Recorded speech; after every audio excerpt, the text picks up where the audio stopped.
Ce soir dans Riff & Jack, on accueille une formation qui fait souffler un vent frais sur la scène rock indépendante et cette saison. Live Down, c'est 5 Amiénois, 2 voix, 2 énergies, Gaël et Romain. Romain à la guitare, Gaël qui chante.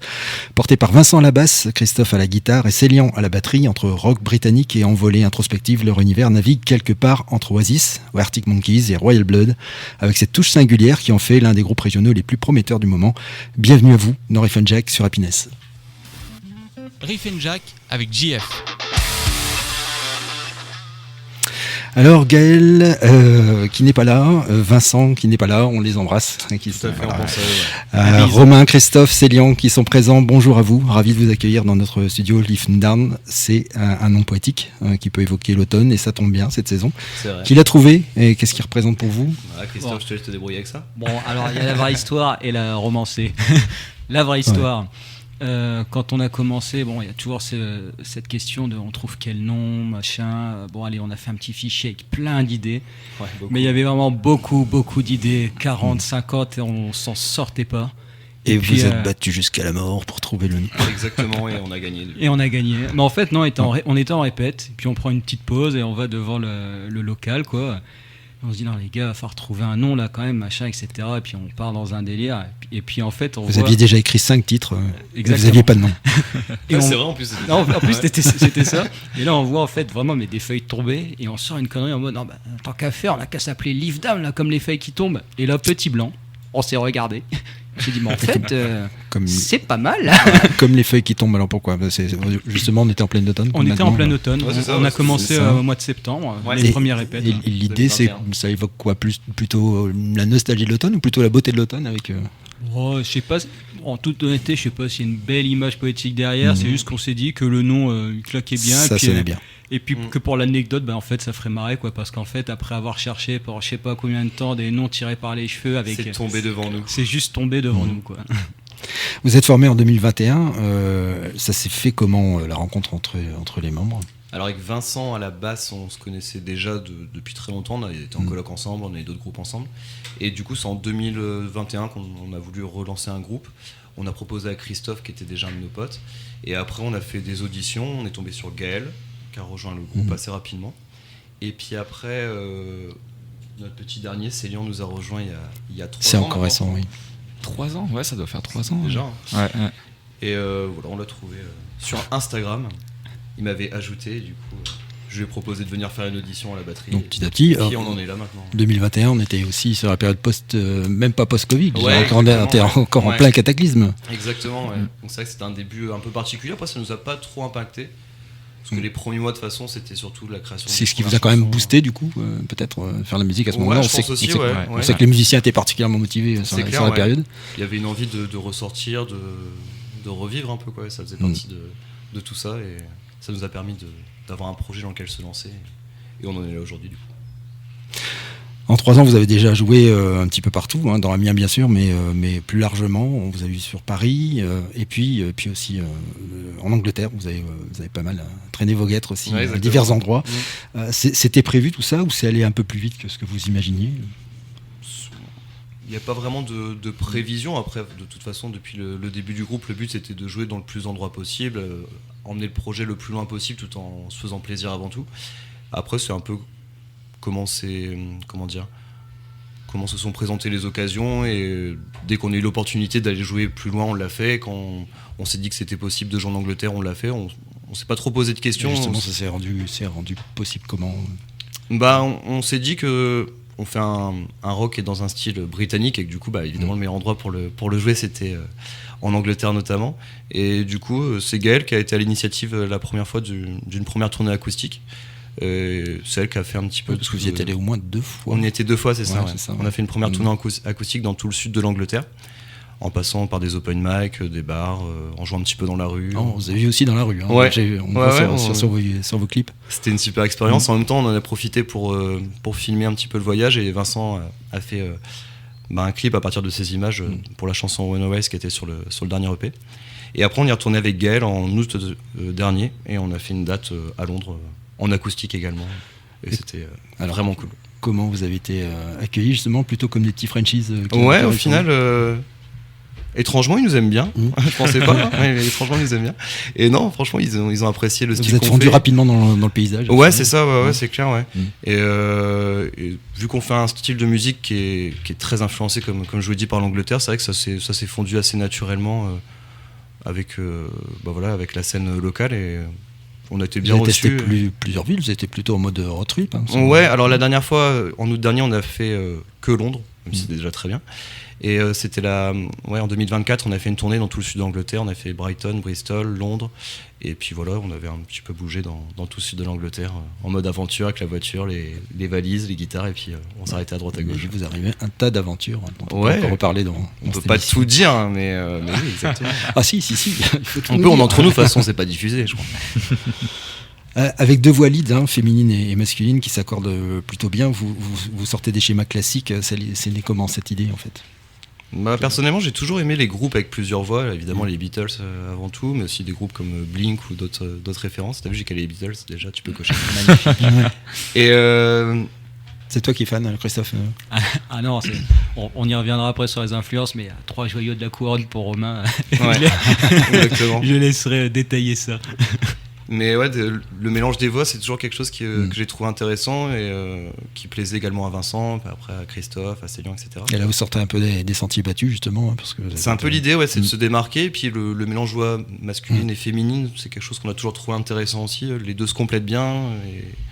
Et ouais, ça donne un peu. C'est pas la seule chose, mais c'est l'une des choses, je pense, qui donne une petite couleur particulière au groupe, quoi. Et vous êtes plutôt Deux voix qui se autodidacte mélangent. alors, finalement autant sur le chant que sur les instrus? Ça dépend, je pense. Christophe? Pardon Ouais, t'es plutôt autodidacte en fait? Oui, alors je pense qu'on a tous commencé comme autodidacte, après avec des parcours différents. Par la suite, j'ai pris des cours, etc. Donc je me suis un peu justement... j'ai cherché à consolider ce que j'avais appris en autodidacte, puis un titre personnel, je me suis dit, à un moment, j'ai atteint un plafond de verre, et puis pour aller plus loin, il faut que je structure ça davantage. Donc je suis allé me former, je continue de me former à l'heure actuelle, parce que c'est important de continuer à apprendre en fait, puis à s'enrichir, parce que quand on s'enrichit personnellement, après ça vient enrichir aussi le groupe, la création, etc. Romain, toi, comment c'est venu la musique? Moi, à la base, j'avais pris des cours de batterie. Dans un ancien groupe, j'étais batteur. Et après, la guitare, c'est venu petit à petit avec des potes qui m'ont montré les premiers accords, comment jouer certaines musiques et tout. Et puis, là, j'ai appris au fur et à mesure. Christophe m'a aidé aussi depuis la création du groupe à enrichir tout ça. Il y a Evan qui était notre ancien guitariste qui m'a beaucoup aidé aussi là-dessus. Et puis voilà, c'est venu petit à petit. Et après, à chaque répète, finalement, on apprend un petit peu aussi, parce qu'en jouant ensemble, c'est aussi la meilleure manière de se former et de progresser, de faire évoluer notre musique. Et Célian, parce que je vais finir le tour de table, il n'y a pas de raison. Et ben, moi, j'ai commencé la batterie à 5 ans dans une école de musique à 2 ans, du Issy-sur-Noix. Il y a 2 ans, voilà, exactement. C'est tout récent. Non, mais du coup, voilà, depuis l'âge de 5 ans, batterie, petit atelier rock, tout ça. Puis un jour, proposition de Live Down, et j'ai pas hésité. Voilà. Quel a été votre première répète où vous vous êtes dit là ok, il se passe quelque chose entre nous, c'est le déclic, on se lance et ça devient sérieux? Quand je suis arrivé. Exactement. Forcément, nous n'étions rien. Avant Célian, rien n'existait. En toute modestie. Je sais pas s'il y a une répète en particulier. Je sais pas s'il y a une répète. Au début, ça a été, ça n'a pas été simple, dans le sens où on arrive, chacun arrive avec ses influences, son style, etc. Donc il a fallu quand même un petit temps d'adaptation, mais au final, c'est venu très très rapidement. On a réussi à s'accorder rapidement sur les titres qu'on préférait, ceux qu'on préférait bosser, etc. Parce qu'il a fallu se mettre d'accord aussi, là, parce que vous avez des influences, on en parlera après, mais des influences quand même assez diverses. Les discussions sur quel titre va être enregistré, c'est toujours passionné, animé, enflammé. Mais après, si je devais décrire ça, je dirais que ça fait... j'aime le terme de chaos créatif. C'est-à-dire que des fois, c'est on se dit non, faut partir dans cette direction, machin. Mais au final, on arrive toujours à en sortir quelque chose, je pense, de supplémentaire. Et puis, non, ça se fait assez naturellement. Comment ça s'organise en fait, la dynamique entre les deux voix? Vous alternez selon l'émotion du morceau, ou c'est plus instinctif? Ouais, c'est vraiment instinctif, je pense. ça peut aussi jouer selon si Gaël a écrit une chanson, naturellement elle va plus facilement la chanter et inversement si c'est moi. Mais après c'est assez instinctif, on sent à peu près tiens à tel moment ta voix serait plus adéquate. Et vous écrivez alternativement justement par... Ouais aussi ouais. Après on écrit au niveau des paroles, ça dépend, on écrit tous un petit peu des paroles et ça dépend de chaque chanson finalement. Après au niveau des musiques, souvent quelqu'un vient avec une idée assez brouillonne et c'est en le reprenant ensemble et comme on disait, avec nos styles différents, ça nous permet de voir la musique de différentes approches et de tordre un peu les morceaux et au final des fois le morceau final est complètement différent de ce qu'on avait imaginé au début, mais c'est cool parce que finalement il en sent encore mieux et dans une direction qu'on n'avait pas forcément pensé si on avait composé tout seul. Le fait de composer comme ça à 5, c'est vraiment je pense quelque chose qui est intéressant pour nous d'échanger, de faire un peu un ping-pong entre nous jusqu'à temps qu'on trouve la bonne direction pour chaque musique et que ça plaise à tout le monde. Christophe, quand tu as rejoint le groupe, comment ça s'est passé ton intégration déjà dans un groupe bien rodé? Alors pour faire un petit peu d'historique, effectivement j'ai intégré le groupe à sa création. Donc on se connaissait depuis longtemps, etc. Après j'ai quitté le groupe parce que c'était une période où j'avais 10 000 projets et que malheureusement c'était pas évident de suivre tous les projets. Mais je pense très honnêtement que c'était un mal pour un bien, parce qu'Evan a rejoint le groupe avec une énergie créative et aussi une autre approche totalement différente qui a apporté beaucoup de choses, et ça on le ressent notamment sur le 2e EP qui a été enregistré. Puis après, quand je suis revenu, c'est comme revenir à la maison, quoi. C'est ça, il s'est pas demandé. Voilà, maintenant il y a un travail aussi à refaire, de se réapproprier, de rapporter sa patte sur des morceaux qui ont été faits dans une période où j'étais pas forcément là, mais ça s'est fait naturellement. On va faire une première petite pause musicale et on va s'écouter un premier titre de Live Down, Can You Feel It? Riff and Jack avec JF. Can You Feel It de Live Down. Vous écoutez toujours Happiness sur Riff and Jack et je reçois aujourd'hui Romain au chant, Christophe à la guitare et Célian à la batterie. Vous revendiquez une forte filiation avec le rock britannique. Cette culture-là, comment elle influence votre son? Par les groupes qu'on écoute, qui nous ont forcément influencés, soit dans la manière de composer, soit dans la manière d'arranger. Après, au niveau des arrangements, Christophe, tu me dis si je dis des bêtises, mais il y a des arrangements qui viennent en dehors du monde britannique, on va dire, niveau musical. Tout à fait. Alors, vu qu'on est dans les influences, on va citer... J'avais l'impression que tu avais intérêt à être d'accord. Exactement, les 3 joyaux de la couronne de Romain, Bob Dylan, les Beatles et Oasis. Validé, il porte même un t-shirt Oasis aujourd'hui, c'est pour dire. Donc ça, c'est C'était pas la boisson. Non. Ça, c'est vraiment la base des influences de Romain et des premières compos du groupe. Mais après, pour les arrangements, on a vraiment des influences très diverses et variées. Du coup, on va retrouver beaucoup plus récentes aussi. Beaucoup plus récentes. On va retrouver de la funk notamment dans les cocottes, dans les rythmiques. Puis après du rock, mais du rock peut-être un peu plus ancien. Rock plutôt 60s, 70s, les époques, on va dire, des grands guitares héros, des grands groupes, Led Zepp, Jimi Hendrix et toute la clique, quoi. Et aussi des influences beaucoup plus récentes. Et là, je laisse Célian. C'est ton moment, Célian. Vas-y. Non, récente, oui et non, mais en tout cas, de par mon âge, oui, j'ai tendance à écouter plus des. Tu rafraîchis. Je rafraîchis un peu le groupe. Donc, pour ma part, c'est Red Hot Chili Peppers, Royal Blood, 21 Pilots de façon plus récente. C'est bon, il l'a dit. Je l'ai dit. Vous êtes content? Il y a une petite set là-dessus depuis 2 ans. Ouais, voilà. Non, mais que vous soyez content, c'est une chose. Est-ce que vous êtes d'accord surtout? Ouais, complètement. Ouais. On valide. Non, si 21 Pilots, on aime aussi. Après, oui, je pense que Célian a pris une influence beaucoup plus importante de 21 Pilots récemment, mais bon. Vrai, ouais. Ça marche. Ouais, ça va. Ouais. J'essaie aussi pas de changer mon style, mais d'essayer d'autres choses pour essayer une fois de plus de renouveler, de tester, en fait, toujours de tester et de voir ce qui sonnera le mieux. Donc j'aime pas rester sur un style vraiment précis et voilà. Donc j'ai des phases, un coup j'aime tel groupe, l'autre fois ça sera un autre et ainsi de suite. Tout en gardant quand même une bonne cohérence sur l'ensemble des morceaux. Ouais, complètement. Mais en essayant de changer parfois un peu les choses. On veut lui faire écouter des trucs de vieux. Récemment on lui a dit écoute les vieux albums de Sting. Je vais aller écouter, t'inquiète. Est-ce que tu as écouté? Pas encore.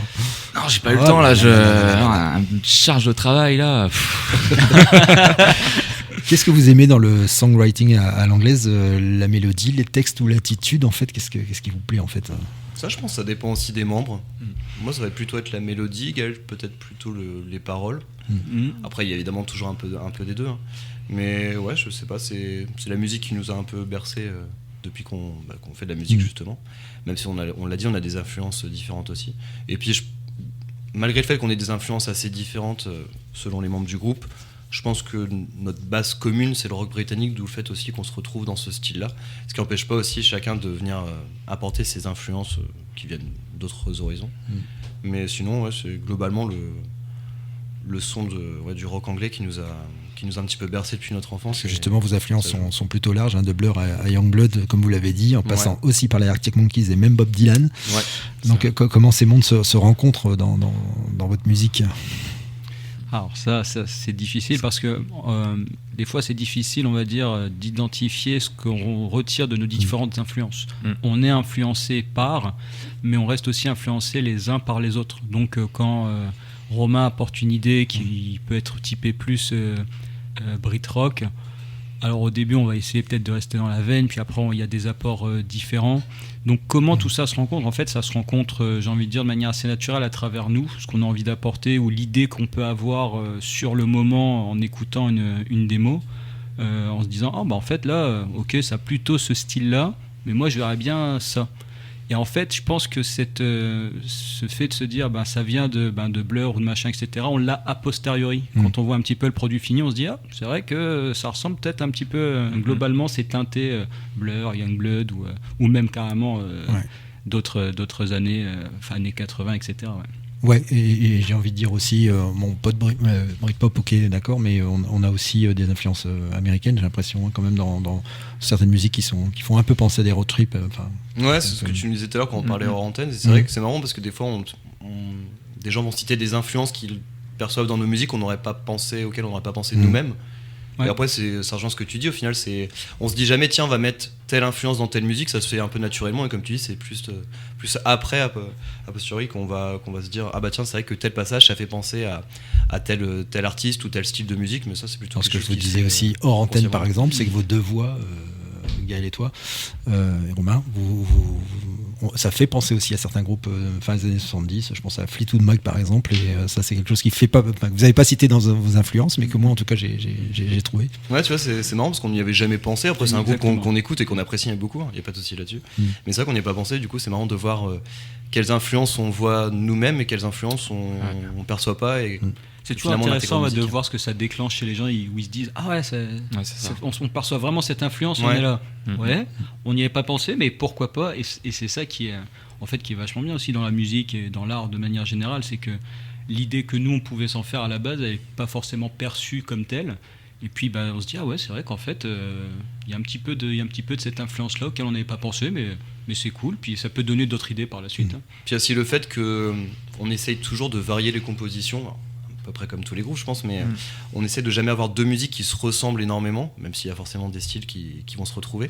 Et du coup chaque chanson c'est également une occasion pour insérer une influence un peu différente, se renouveler un peu. Ouais, c'est ça exactement. Ouais. Et du coup, selon les chansons, des fois, on a des styles qui sont complètement différents. C'est vrai qu'il y a certaines ballades qui peuvent faire penser par certains aspects un peu à du Bob Dylan, d'autres qui vont faire penser plutôt à Royal Blood, Youngblood, et il y a de grosses différences de style entre ces chansons. J'ai même pensé dans la façon de chanter de Gaël qu'on se rapprochait parfois aussi d'Alanis Morissette, un peu de. Il y a un peu de ça. Il y a un peu de ça aussi, voilà. Mais il y a eu beaucoup d'influences diverses. Le titre Stronger de votre dernier EP, du même titre, enregistré en studio, donc studio Bleu Lune de Camon, évoque une montée en puissance. C'est un clin d'œil à votre évolution musicale. Ouais, c'est ça. Alors le deuxième EP était enregistré au RBM de Clermont. D'accord. Et après on a choisi ce titre-là. Déjà c'était le titre d'une des musiques de l'EP. Là pour le coup le titre il m'est venu comme ça sans raison particulière. Des fois quand on fait une musique on a un mot qui va nous venir en tête, et là c'était le cas avec Stronger. Et après on s'est dit que justement c'était un beau clin d'œil au fait que le groupe progresse. On a fait un premier EP qui était éponyme, qui était un peu pour se présenter, et là on arrivait avec un second EP dans lequel on voulait montrer qu'on avait pris quelques années, pris de l'expérience et on sent même d'ailleurs pour le coup Stronger ça match aussi avec le fait que l'album montre des rythmiques aussi un petit peu plus agressives aussi. Ouais, tout à fait. Ouais, on sent qu'on où le premier EP était un peu plus posé de manière générale. Là, on a quelque chose un peu plus punchy. Ça se retrouve du coup aussi dans le titre. On s'était dit que le titre devait évoquer ce qu'on retrouvait dans l'EP. Alors justement, comment vous gérez un peu cet équilibre entre puissance rock et accessibilité, on va dire, mélodique? Alors comment on gère à nouveau, c'est vraiment un travail morceau par morceau. Parce que comme le disait Romain, on essaie de renouveler, mais tout en gardant aussi quelque chose de, je pense, identifiable. Où on se dit, voilà, quand on écoute le morceau, on écoute Live Down. Maintenant, comment on gère, je pense que c'est selon l'idée en fait du moment. C'est-à-dire que des fois, on va se dire, ben là, ce dont le morceau a besoin pour pouvoir se différencier ou lui apporter une plus-value, c'est plutôt ce côté agressif. Et puis là, là en fait, peut-être qu'il faudrait un peu calmer, aérer certains passages. Donc ça se fait vraiment, j'ai envie de dire, au cas par cas. Il n'y a pas de...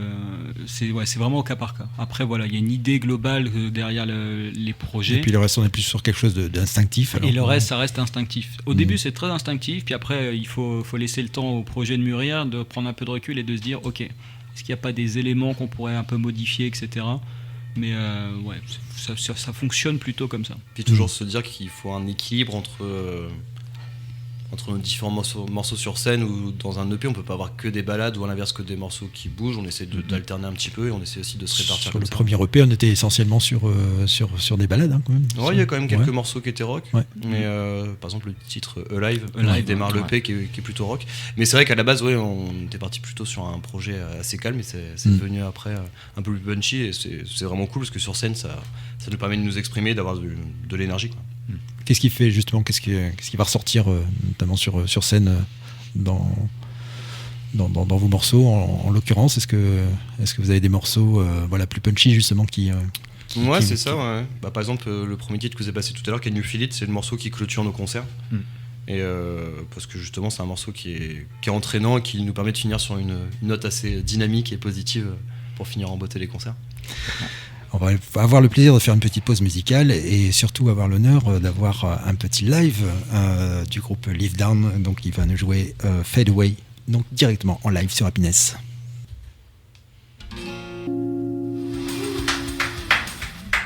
Riff and Jack avec JF. Vous êtes toujours sur Happiness et c'était Fade Away interprété en live par Live Down, ici présent dans nos locaux. Vous êtes toujours donc sur Happiness et 2 voix, 5 musiciens et une énergie à faire vibrer les scènes d'ici et d'ailleurs. Vos EP sont très cohérents. Comment se déroule le processus de composition? Chacun apporte sa griffe dès le début, ou c'est plutôt un taf en comité restreint au départ avant de travailler avec l'ensemble du groupe? Ça va dépendre un petit peu de chaque morceau finalement. Il y a des morceaux qu'on écrit ensemble. On a par exemple les 2 premiers morceaux de notre set de concert qui sont des morceaux qu'on a écrits à 5. Après, souvent ce qu'on fait, c'est ce qu'on est en train de faire d'ailleurs en ce moment, on y reviendra après, c'est chacun va faire des démos de son côté. Parfois on les fait à 2, souvent on les fait tout seul, des fois on les fait à 3, ça va dépendre de chaque chanson. Et après, une fois que toutes les démos sont faites, on va les écouter, chacun de notre côté, les écouter ensemble, et voir un petit peu quelles chansons ressortent, quelles chansons pourraient apporter un plus sur scène, quelles chansons pourraient apporter un plus sur un prochain EP ou prochain single. Et c'est comme ça qu'on se met d'accord sur différentes chansons qu'on va tout le monde apporte son avis. Et l'idée, c'est que chacun apporte son avis, tout le monde va apporter sa petite pierre à l'édifice, et c'est ça l'idée, que tout le monde puisse participer et choisir les musiques, qu'on choisisse ces musiques ensemble. C'est beau ce que tu dis. C'est vrai que beau. Qui initie en général les idées de morceaux? C'est plutôt Romain à la guitare, ou c'est un vrai travail collectif? Ça a beaucoup changé. Au tout début, il n'y avait que moi qui faisais les démos. Évidemment, après, elles étaient entièrement retravaillées avec tout le groupe, et c'est là qu'elles prenaient vraiment leur couleur définitive. Mais maintenant, chacun apporte des démos, chacun apporte... soit ça peut être une chanson en entier, soit ça peut être juste des paroles, soit ça peut être juste un riff de guitare, une idée plus ou moins aboutie. Et là, maintenant, on fonctionne vraiment à 5, et voilà, chacun va composer de son côté, et on va composer ensemble. Si on prend le dernier EP, par exemple, il y a des chansons qui ont été écrites à la base par Gaël, par moi, par Evan, notre ancien guitariste, Vincent qui a fait Afterglow, qui est une interlude musicale dans l'EP. Et donc finalement, on le voit avec le dernier EP, on voit le changement, c'est que chacun a apporté des idées à la base qui ont été retravaillées par tout le monde pour donner le EP final. Et quand vous mettez tout ça donc, en musique, que vous retrouvez en répète, ça se passe comment ? Les répètes d'abord, vous avez quelles conditions de répète déjà On répète à la Cité Carter, donc le staff est super cool, les locaux sont super bien équipés, donc vraiment très très chouette pour répéter. Et puis il y a plein de projets, j'en profite quand même pour en parler, parce que c'est un acteur local à Amiens en tout cas important, donc n'hésitez pas à aller y jeter un œil, il y a plein de trucs cool. Et puis comment on s'organise ? Tous les lundis. Tous les lundis, c'est soir de répète.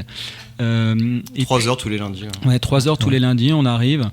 Et puis des fois, on essaie de structurer, des fois un petit peu en amont, ou alors on arrive, on se dit, bon, bah là, on a pensé à un truc, est-ce que ça vous dit de bosser ça en particulier ? Dernièrement, par exemple... C'est rarement répète improvisée quand même. Vous avez travaillé un petit peu avant, en se disant vous avez travaillé sur tel ou tel morceau. C'est rarement, effectivement, répète improvisée, même si des fois les idées, on les communique pas forcément en avance et on les découvre le soir même, mais en tout cas, il va y avoir une structure. Dernièrement, comme j'ai à nouveau rejoint le groupe, il n'y a pas très longtemps, on en a profité pour refaire un tour du set, des morceaux, voir comment on s'adapte à tout ça, et puis aussi retravailler certains morceaux. On s'est dit tiens, on a eu de nouvelles idées en fait, et est-ce qu'on peut les intégrer à des morceaux anciens pour les faire évoluer un petit peu, les rafraîchir. Donc c'est un petit peu comme ça que ça se passe. Et puis des fois aussi c'est juste, comme le disait Romain, discuter en mode il y a eu cette idée de démo qui était déposée, etc. Donc on écoute, on se dit peut-être que ça pourrait partir, ça pourrait faire l'objet d'une future compo, etc. quoi. Donc plutôt structuré. Et puis des fois aussi il y a des moments d'impro, où on se lâche. Il y a un riff qui part à la batterie, à la basse, à la guitare, et puis on se dit on est en train de perdre Romain. Je suis en train de mourir actuellement.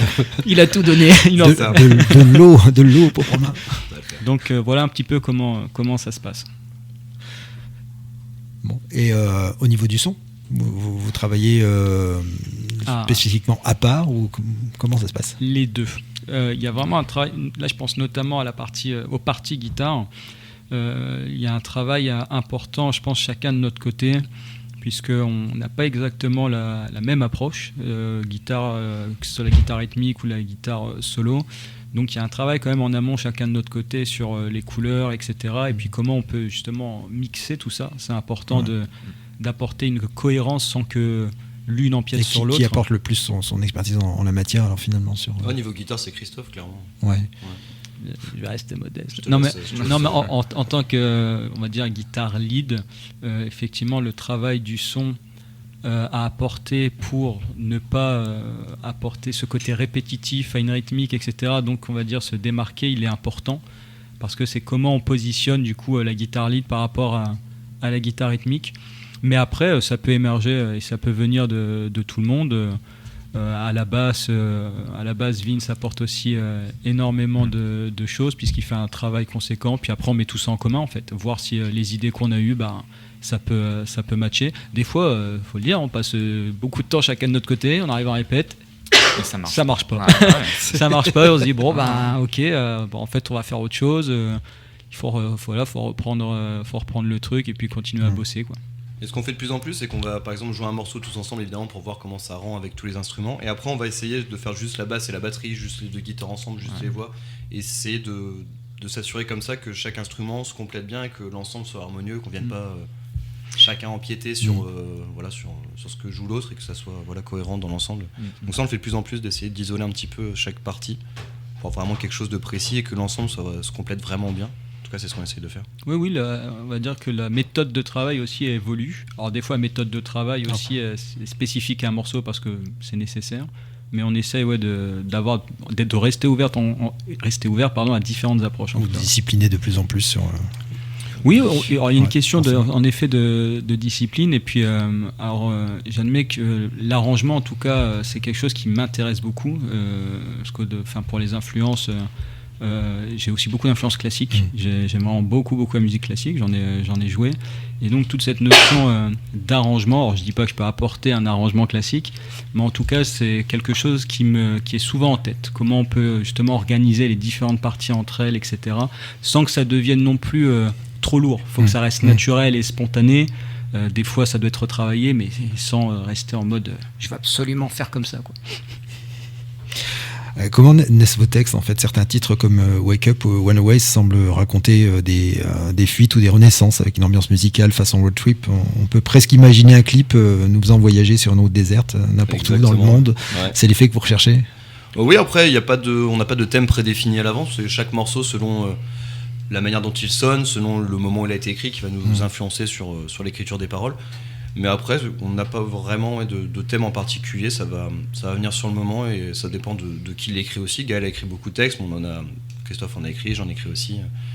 Donc ça va dépendre finalement de chaque membre, chaque période, chaque musique finalement. Et Bon, au final, c'est vraiment, on va dire, c'est presque le cliché de l'artiste qui profite d'un moment et qu'il veut mettre en texte. Alors après, ça peut être aussi juste, ça vient d'anecdotes drôles, etc. Mais c'est vrai que le voyage, l'introspection, etc. Puis tout simplement nos parcours de vie, quoi. Si je reprends un titre qui est sur le premier EP, Budapest Rain, par exemple, c'est Romain qui l'a écrit après un voyage. À Budapest. C'est fou. Ça alors. Et du coup, voilà, ça l'a marqué. Puis il s'est dit qu'il avait envie de transmettre ça dans une chanson. Donc, ouais, c'est les expériences de vie, tout simplement. Le Budapest Rain. Pourquoi Rain? Parce qu'il pleuvait Il pleuvait beaucoup ce jour-là, évidemment. Je suis un mec vachement inventif. Question bête, réponse bête. Exactement. Non, mais il pleuvait, j'étais à Budapest, j'étais bien quand même. Et du coup, c'est ce dont parle la chanson, que en voyageant, on peut se retrouver à des moments, même sous la pluie, dans une autre ville et kiffer un peu le moment, découvrir un endroit et finalement faire une chanson. On va se faire une nouvelle petite pause musicale et on s'écoute un autre titre de Live Down avec Wake Up. Écoutez toujours Happiness, et ce soir dans Riff & Jack, c'est Live Down qui électrise le studio avec ses riffs made in Amiens. Votre deuxième EP, Stronger, est sorti en 2024. Comment il a été accueilli par le public et la presse? Et bah plutôt bien, je pense, de par les retours qu'on a eu. Le contraire, m'eût étonné. Oui. Les gens détestent. Ouais, les gens détestent. Ouais, non, bien sûr, que des bons retours. Que dire de plus? Enfin. Voilà quoi, la perfection. Non, globalement, ils ont aimé. Ouais. Il y a eu. Alors, je suis en train de répondre. J'étais même pas au moment où il est sorti, mais. Non, mais c'est vrai. Justement, non, je pense qu'il y a un bon accueil général et tu le disais, JF. Il est différent du premier, ça a été remarqué. Tant mieux, c'était l'objectif. Mais les gens ont, je crois, apprécié ce virage un peu plus assumé rock, etc. Donc c'est ce qui est ressorti aussi, et un peu plus funky. Petit peu, ouais.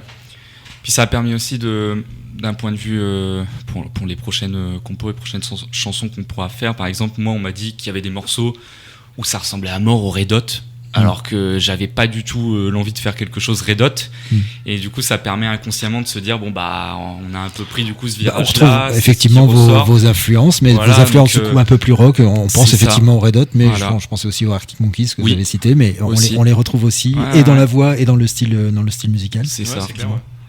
Donc je pense que ça va rester un petit peu, même si on a comme. Et vous l'avez testé où, je dirais, dans les premières fois, en fait, plutôt dans des bars en petit comité restreint, ou vous êtes retrouvé sur scène. C'était un peu l'inverse. On a testé finalement les chansons sur scène avant de les enregistrer finalement. Donc à travers des concerts dans des bars, des festivals, des salles de concert ou autres, on a pu tester l'ensemble des chansons de l'EP. Il n'y a que l'interlude Afterglow qu'on n'a pas testé avant, mais sinon toutes les autres chansons, finalement, c'est des chansons qu'on a eu le temps qu'on a laissé mûrir, qu'on a testé sur scène, voir un petit peu la réaction des gens, voir que les gens aimaient aussi déjà à la base. Exactement, la plupart des morceaux, on avait des bons retours dessus, donc on s'attendait à ce que derrière, forcément, ça plaise. Les beaux retours, c'est via les réseaux essentiellement. Ouais, les réseaux. On on l'envoyait à droite à gauche, donc pas mal de webzines de musique, de comptes Instagram, Facebook, et vous avez YouTube. Vous avez eu la chance déjà d'être diffusé sur Ici Picardie notamment. Hein, ça change quelque chose pour un groupe justement de commencer à être intéressé, en tout cas de pouvoir avoir un peu de visibilité au travers des médias locaux. Ouais, c'est clair. Ouais. Ça nous fait peut-être connaître pour des gens qui ne nous connaîtraient pas. C'est vrai que de pouvoir passer dans des émissions comme ça permet de toucher plus de monde en fait finalement. Votre tournée acoustique en Angleterre, ça a marqué une étape clé. Comment le public britannique a-t-il réagi à votre univers? Est-ce qu'il vous a vu plutôt comme les petits Frenchies qui débarquaient ou vous vous êtes senti pleinement intégré, je dirais, dans cet environnement? Bah évidemment, on a joué sur le cliché des Français qui arrivent. Le petit accent, la baguette, le béret, et tout de suite, ça Camembert. Exactement. Non, franchement, ils ont bien aimé le fait qu'on vienne, même si c'est pas très loin pour eux, mais de France, c'est quelque chose qui les marquait, on va dire. Et après, non, au niveau de nos musiques, on était vraiment bien accueillis. C'est vrai que comme on disait tout à l'heure, c'est un style notre style vient en grande partie d'Angleterre, donc finalement c'était un peu un retour aux sources pour notre musique qui se retrouvait jouer là-bas directement, et ça a plu aux gens qui étaient sur place et qui ont aimé notre façon de composer, nos arrangements et notre mélange finalement d'influences qui viennent de chez eux, ce qui est paradoxal parce que nous on vient de France, mais nos influences musicales viennent d'Angleterre, et finalement ils se retrouvaient là-dedans et ils voyaient un petit peu dans quoi on avait pioché, de quoi on s'était inspiré, et notre style finalement, quand on a fait plusieurs soirées, on jouait avec plusieurs groupes, plusieurs artistes, et finalement on s'intégrait assez naturellement dans la programmation des soirées, donc on voyait qu'on avait un style qui collait bien à l'Angleterre. Quand on navigue sur vos pages YouTube, on voit quelques extraits vidéo assez sympas, où on a l'impression finalement que vous vivez un peu cette aventure britannique comme un road trip, hein. C'est un peu comme ça que vous l'avez vécu. C'est exactement ça, ouais, complètement, ouais. De toute façon, dans tout ce qu'on fait, on voit ça un petit peu comme une aventure, donc on essaye après de rediffuser. C'est Lyon qui fait principalement les montages, et donc à chaque fois qu'on a une tournée, que ce soit en Angleterre, on avait tourné cette année en Normandie et Bretagne, on voit ça un petit peu comme un voyage, une petite aventure, et puis du coup on essaie de partager aux gens notre quotidien, on fait des espèces de petits reportages de ce qu'on a fait. Mais on voit justement à travers ces reportages que vous essayez un peu tout, on vous voit jouer dans des bars, dans des clubs, et puis on vous voit aussi un peu dans la rue, on vous voit un peu partout, quoi. C'est ça aussi que j'essaie de mettre en avant sur les réseaux, c'est de montrer qu'on n'est pas juste des personnes qui jouent de la musique sur une scène, en fait. Enfin, on est aussi une bande d'amis, enfin on est des humains, voilà, ouais, c'est ça. Non, mais de aussi montrer le derrière, en fait, comment ça se passe en dehors de la scène. Et voilà, c'est un point sur lequel je vais pas appuyer parce qu'on n'est pas là que pour ça, mais de le mettre en avant, je pense que c'est important aussi, ouais. Et du coup, ce petit voyage en Angleterre vous a inspiré d'autres chansons, d'autres titres? Finalement, non, on n'a pas de chanson en tout cas qui parle. Ça nous a forcément influencé, hein, parce que ça a été quand même une aventure qui nous a marqué. Mais après, on n'a pas de titre en tant que tel qui a été écrit sur ce voyage. Par contre, il a permis d'illustrer certains titres, comme on le disait tout à l'heure, que le clip de la chanson Runaways que vous avez passé juste avant, qui a été tourné justement en Angleterre à partir des images du road trip, et qui collait du coup parfaitement au thème du morceau, qui était sur le fait de voyager, s'évader. Et du coup, ce voyage marchait très bien pour illustrer cette chanson avec un clip. Et du coup, est-ce que vous envisagez une signature avec un label pour soutenir votre développement à l'international, ou... Alors là, on a envisagé une tournée internationale sur tous les continents. Non, bien sûr. Dans l'ISS. On veut être les premiers à jouer dans l'espace avant Muse. Non, c'est le but de continuer à développer, à mûrir le projet. Là, justement pour les futures choses importantes, je vais laisser Romain revenir sur les quelques dates qui nous attendent prochainement. Mais pour le projet, on est à nouveau dans une phase où, j'ai envie de dire, de chaos créatif, justement. Gros melting pot où il y a pas mal de matériel, des choses très intéressantes. Et donc, on est dans cette phase de sélection pour à nouveau pouvoir mûrir et qui sait peut-être revenir en studio prochainement enregistrer donc des nouveaux titres.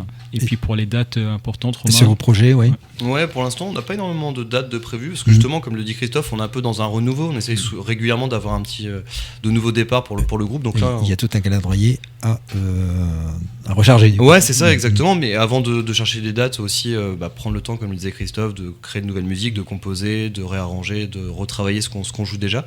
Après, pour l'instant, on a une date en janvier à Lille et en mars à Beauvais. D'accord. Plus ça fait de la musique, pour l'instant on a des choses qui se dessinent, probablement le 20 et 21 juin.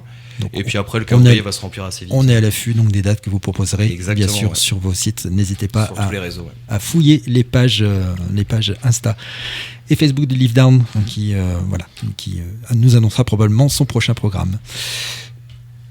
Notre émission touche maintenant à sa fin. Et on écoute un dernier titre de Live Down qui est Stronger.